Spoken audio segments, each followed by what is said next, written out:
Next, sinabi ko na rin kanina yan, uulitin ko ulit, pag each and every, always, kahit mukhang marami, kagaya nito, every, ma'am, kahit may end, nakita nyo, tignan nyo lahat. Tignan nyo, pansinin nyo lahat. Tignan nyo yung mga verb. Ano lahat? Singular lahat, kahit may end. Bakit? Dahil sa word na each and every. Each and every absolutely becomes singular. Clear? Right. Pag sinabing each, isa-isa, every, bawat isa. Isa.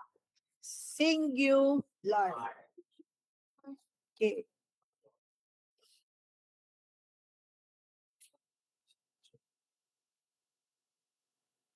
Each. Or receives. Right?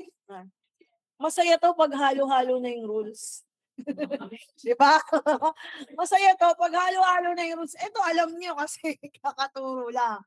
But meron akong isang table which I will show you later. Yung table na yun nakalagay doon kailan singular, kailan plural, kailan depende. Depende saan? Anong titignan ko? Right? Mamaya pag natapos natin yung mga rules.